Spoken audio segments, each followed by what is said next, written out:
Assalamualaikum. Waalaikumsalam. Selamat pagi. Pagi, Ibu. Apa kabarnya hari ini? Alhamdulillah, luar biasa. Allahu Akbar. Nah, sebelum kita mulai pembelajaran pada hari ini, mari kita berdoa terlebih dahulu. Ketua kelasnya tolong dipimpin membaca doa. Doa dimulai. Bismillahirrahmanirrahim. Amin. Nah, Ibu akan mengabsen kehadiran. Siapa yang sudah hadir hari ini? Ibu absen dulu aja ya. Nova, Amel, Arisa, Lydia, Magdalena. Nah, di sini Ibu akan menjelaskan tentang daur air. Siapa yang di sini tahu daur air itu apa? Baiklah, di sini Ibu akan menjelaskan terlebih dahulu apa itu daur air.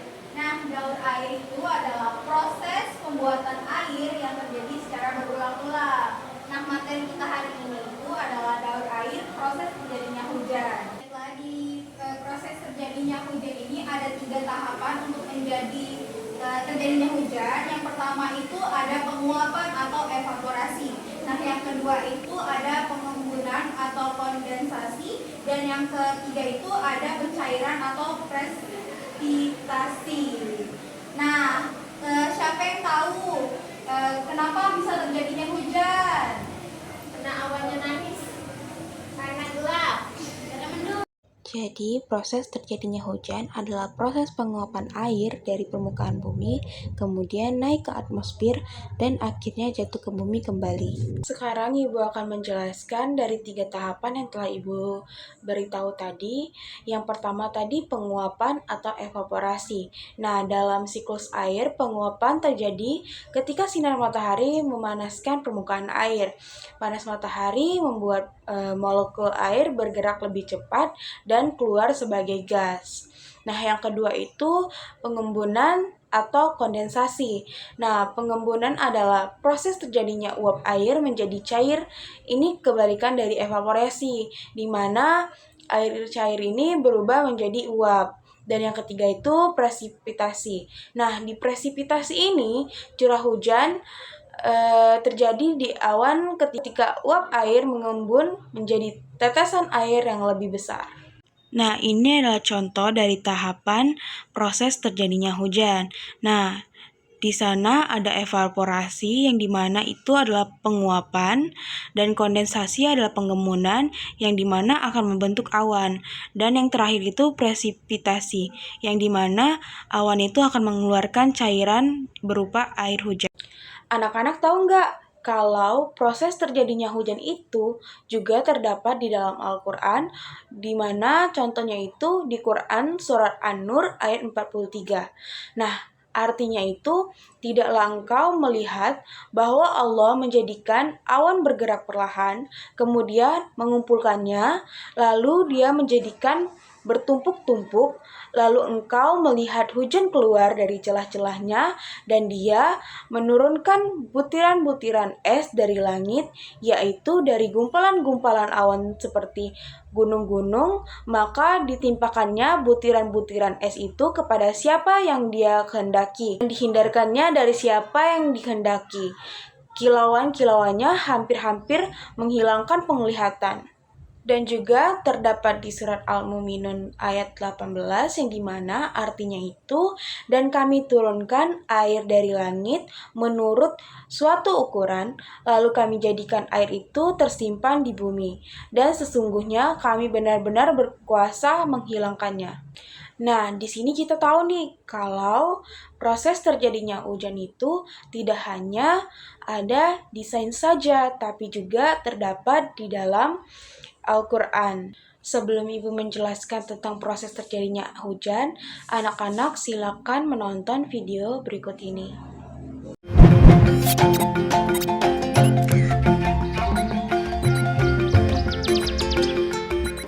bagaimana sih proses hujan terjadi?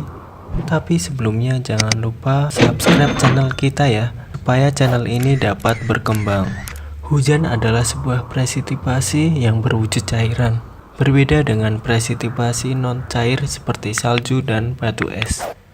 Hujan memerlukan keberadaan lapisan atmosfer tebal agar dapat menemui suhu di atas titik leleh dan juga berasal di atas permukaan bumi.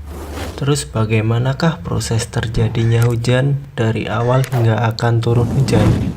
Yang pertama, air menguap karena panas matahari. Matahari adalah sumber energi yang telah menerangi permukaan bumi. Efek panas matahari juga menjadi awal mula terjadinya hujan tersebut.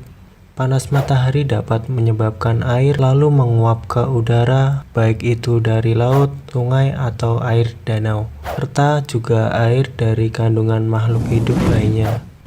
Yang kedua, uap air menjadi padat dan terbentuklah awan.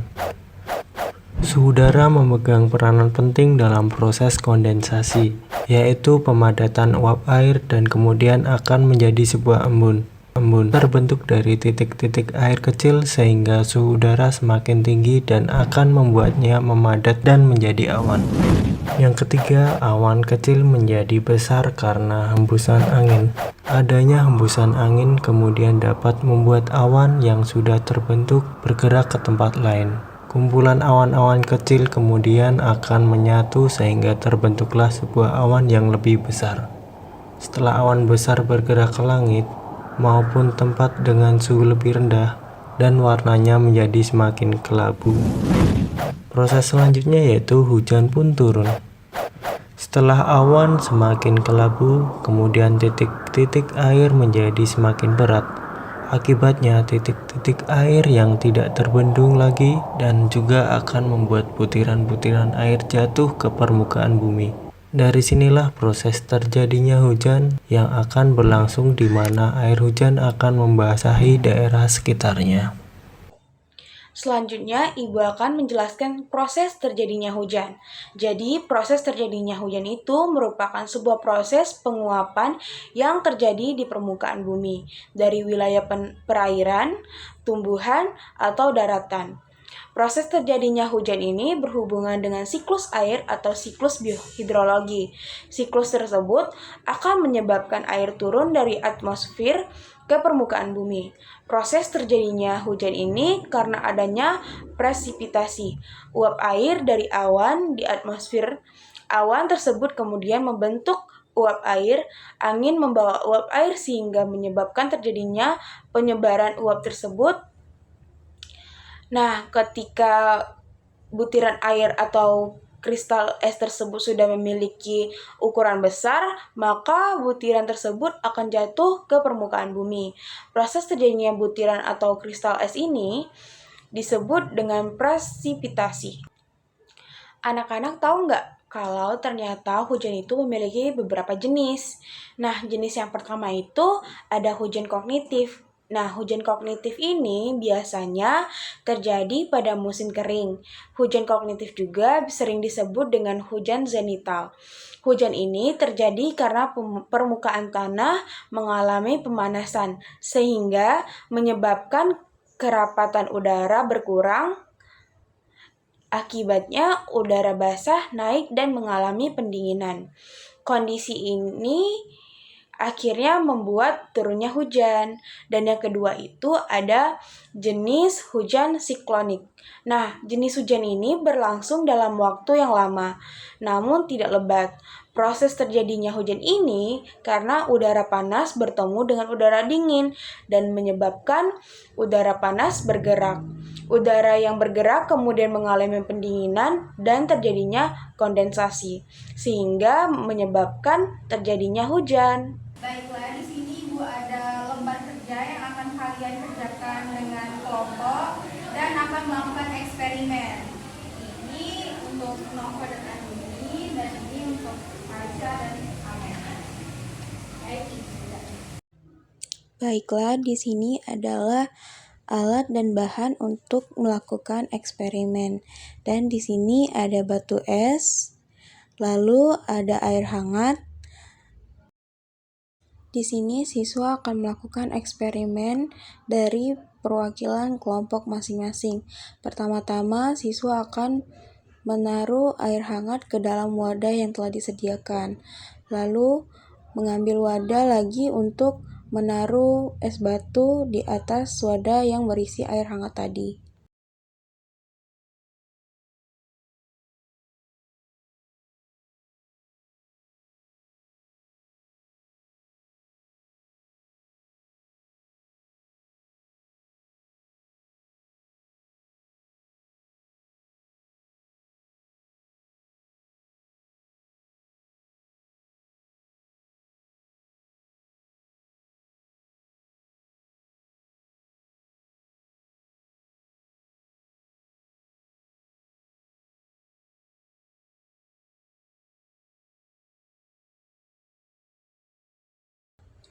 Nah, dari eksperimen ini, anak-anak jadi tahu kan proses terjadinya hujan, yang diawali dengan penguapan yang terjadi oleh air hangat, lalu menjadi embun karena pertemuan antara udara panas dan juga udara dingin dari es batu dan juga air hangat. Setelah itu muncul tetesan air. Nah, beginilah proses terjadinya air hujan itu. Baiklah anak-anak, waktunya sudah habis. Silakan kumpul. Siapa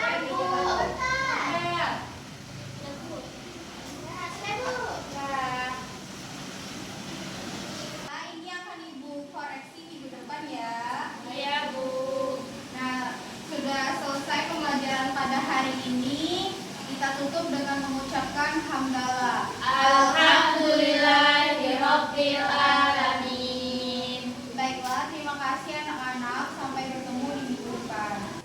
Baiklah, Ibu tutup dengan mengucapkan hamdalah. Alhamdulillahirabbil alamin. Wassalamualaikum warahmatullahi wabarakatuh.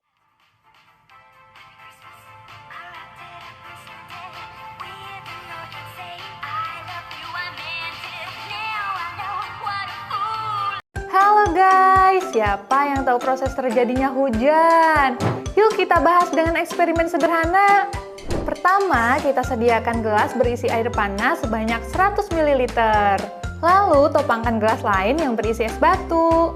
Perhatikan, karena air yang panas, maka air dalam gelas menguap ke atas membentuk butiran-butiran air. Seperti halnya air di laut yang menguap karena panasnya matahari, hingga membentuk butiran air di awan. Hal ini dikarenakan adanya perubahan suhu, pendinginan, dan penambahan uap air.